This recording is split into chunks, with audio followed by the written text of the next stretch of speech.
Alright, so what's up guys, my name is Kane and we are at the second episode of the series. Is the games in Meta Plus worth it? So last video we covered multiple games. Well, we did cover 4 of them. So it was The Climb and Tetris, Football, and Inspire 1. Now, for this episode we're going to review pretty good games. I haven't tried them. That was a lie. I did try one of those. It was Red Matter. It will be actually the first game I'm going to review for today's episode. And guys, it is a pretty good game. So I'm going to give you the full review. So for today's episode, we're going to review Red Matter, and then Demeo, and then a Township Tale, and the last one, but not least, Hand Physics Lab. So honestly, I'm pretty excited to try all of those 4 games, and I hope they're going to be better than the previous games that we tried on the last episode. All right, so let's jump onto the first one. The first game is going to be Red Matter. It's an old game that came out in 2018, and I was so surprised how good it is. So basically, you are this astronaut that would have to go to space and reach a moon called Volgravian. Basically, in that moon, there is a facility that the enemies did put their base in, and your mission it is to simply infiltrate there and see their evil plan that they were trying to do there. So that's pretty much the story, right? Now, regarding to the game itself, it's a puzzle game. From the beginning till the end, you're going to have to deal with puzzles. So if you love puzzles and it doesn't bother you, you're going to have so much fun. But if you don't like puzzles in general, no, that will not be your game. Personally, I love puzzles, so for a good 2 hours I went straight into the game and I really had a lot of fun, that's for sure.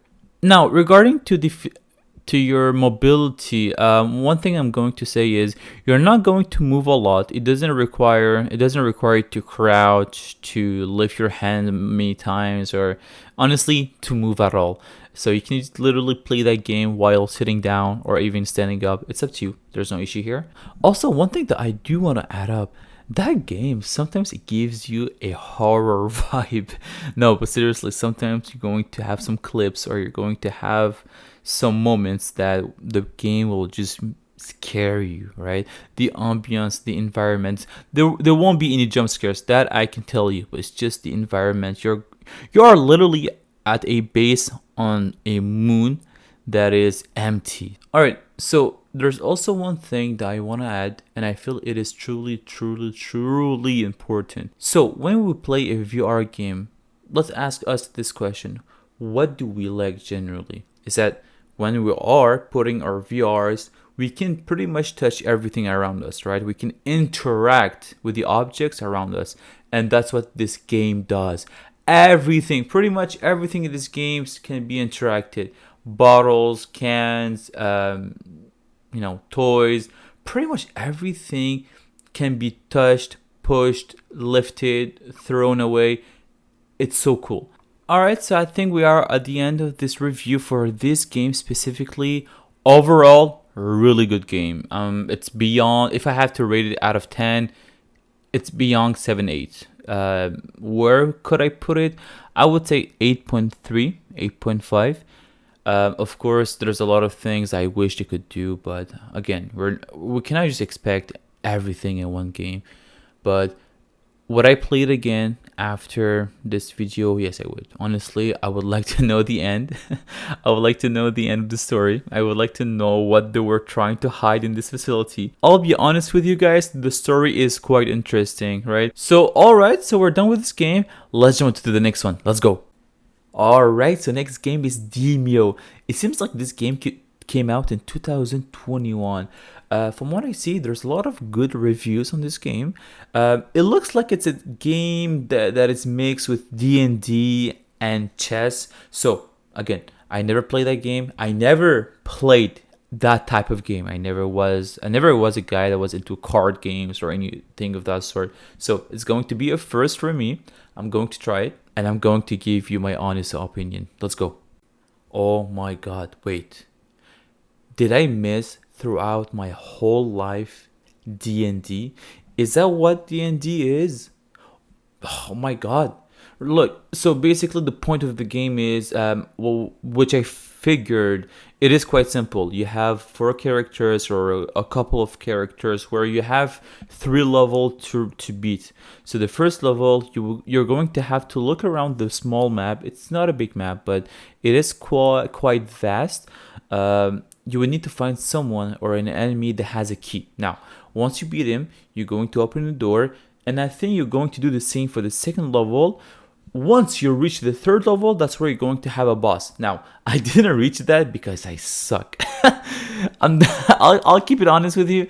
I couldn't even reach the second level. Now, throughout my tutorial and throughout the first game that I played, so throughout my first level, I did go around the map. I did look at the enemies. I did fight. I did use all of the cars that my player had.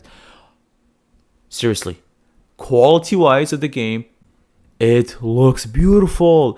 Oh my god. So the thing is, throughout the whole game, you can actually zoom in to the point where your point of view is literally at the same eye level as your characters, and every enemy is well detailed.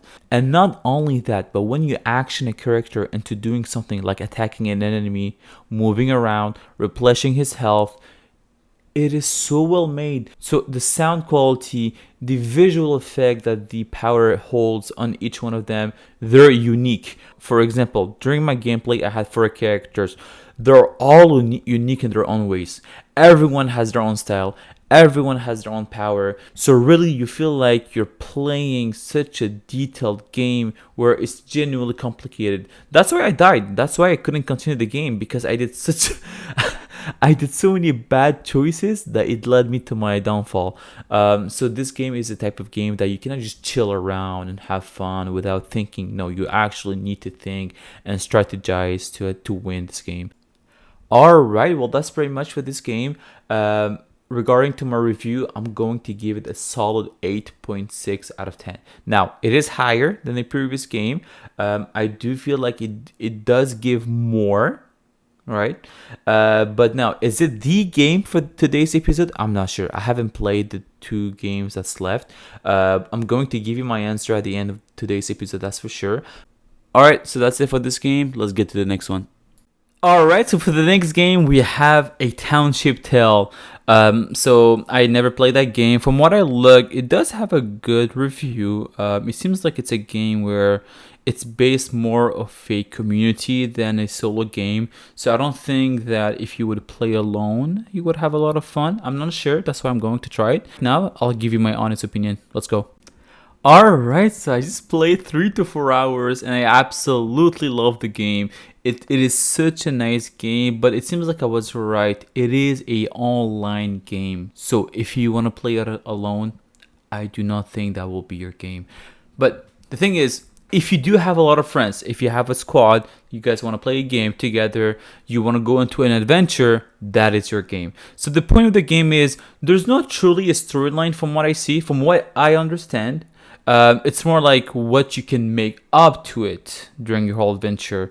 So you do spawn into a server. There's multiple servers. So when you spawn into a server, you and your friends would need to go around and find a town hall where there is other players that, chill around, have fun, talk to each other, socialize. So this game is great because you can genuinely socialize with the other people. You don't need to play with them. You can just literally sit with them, in front of them. And not only that, every character can be customizable. I literally saw some people that had a lantern over their head that had crazy effects when they would walk. I mean, in my opinion, that's pretty cool, right? You can literally customize yourself and you can literally speak to other people and have a genuine conversation, which I did during the whole time. During my 2 to 4 hours that I played, I literally spoke with people during the whole time. I had so much fun that I could literally make it an episode of this game only that would take 15 to 25 minutes of content in it. But honestly, It is really, really fun. And just to give you some context, during my whole time playing this game, from what I learned from other players is there is this huge tower where you have, first of all, you would need to reach it, which because it is really far away. And secondly, when you do reach the tower, you would need to climb it. And oh my god, it is so frustrating, so hard, and so complicated to climb, especially if you're new into this game. I'll show you some clip of me falling down multiple times, getting frustrated. I genuinely screamed when I so I literally screamed when I finished level 1. By the way, they told me that there's multiple levels, and also before you do reach that tower, you will need to go into this extended long adventure with your friends, right? And during the whole adventure, during the whole journey, you're going to meet a lot of monsters, which every one of them is unique, have their own powers. So unfortunately, I won't be able to show all of the clips that I did during this whole adventure. I did play for 4 hours, so I have literally 4 hours of content. So for this game, I might be able to rate it maybe 8.6, 8.8 out of 10. It's a really fun game, especially if you have friends. And if you don't, hey, go into the game. You should be able to find some people that are genuinely welcoming. I did join a server. No one was toxic. No one insulted each other. No one was griefing each other. But of course, you gotta make sure that you're not talking with weird people. But as long as you keep your distance, you can be nice to others, and they can be nice to you. You're going to have a good time. All right. Well, that's pretty much it for this game. Let's get to the next one. Let's go. Alright, so for the next game, which is also the last game for today's episode, it is going to be Hand Physics Lab. So I just want to give some context regarding this game. This game doesn't have any story, doesn't have any narration to it. The sole reason of the game is they just want to show you how advanced VRs are. Alright, let me give you a bit of context. Now, before we do go deeper into the game, I will tell you how the game presents itself to us. So when you launch the game, you go into the game, you basically have two options. Option 1, puzzles. And the second option is sandbox. It's basically a pre-worlds generated where you can do whatever you want with them. You can interact with them, look at them. So honestly, there's not too much to say for this game. It's literally truly simple. It just shows you how the hand tracking in VRs are great and what you can do with them. So they did mix a bit of hand tracking with physics. So sometimes during the puzzles, they give you a ball that you have to throw, and then when you throw it, everything falls apart. Or sometimes they're going to give you a set of dominoes. You push the first set, and then everything falls behind it. It basically shows the worlds of physics in your own hands, right? And that's pretty much it. There's not much else to say. Now, regarding to the rating of it, honestly, it's a really nice game. It's fun, but then I think you're really tired of it rather quickly. So it's one of those games that when you'll have friends coming over to your house and you want to show them how cool a VR is, you will show them this game, right? Just to make them see how cool it is, how you can see your own hands on VR, but that's pretty much it. Okay, now I'm going to have to rate this game. I would put it between 7 and 8, right? It's not a bad game, it's really fun, but it's also not a crazy game, right? So I played it for 30 to an hour, and yeah, you get the hang of it, and you want to change games. That's pretty much it. So honestly, I will rate it 7.4 out of 10. Alright, so we're done with today's episode. I have reviewed 4 games of the MetaQuest Plus subscription, like I said. Today we specifically went into Red Matter, a Township Tale, Demeo, and Hand Physics Lab. Genuinely, I had a lot of fun. I hope it is the same for you guys. I will upload the next episode anytime soon, as long as I have time to do it, of course. Now, regarding to the reviews, okay, look, I loved every one of those. Now, if I have to rate these out of 4, right? You know what? The 4th one will be Hand Physics Lab. Right, like I said, it's really fun, but you get tired of it rather quickly. So I will put it at the 4th. Now, the 3rd level, the 3rd one, I would put Red Matter. Now, regarding to the quality of the game, It's pretty cool. But now the visual quality isn't that great. It is quite an old game, so I wouldn't expect it to be really genuinely beautiful. But now the story is beautiful. The point of the game is beautiful. But again, I don't think it beats a Township Tale and Demeo. Now between those two, Township and Tale, you know what? Between those two, I would put a Township Tale first and second Demeo. But now for Demeo, I did put it at the second spot. It didn't beat the first one, but that's my opinion, of course. I hope that we can share the same one. But that's it for today's episode. So hopefully I gave you some information. I gave you some details regarding all of those 4 games. If there's one game that you want to play with me, or if there's a game that you want me to share beyond of what I did today, let me know. I will do it without any issue. But that's pretty much it for today's episode. Thank you so much for watching. I'll see you next time.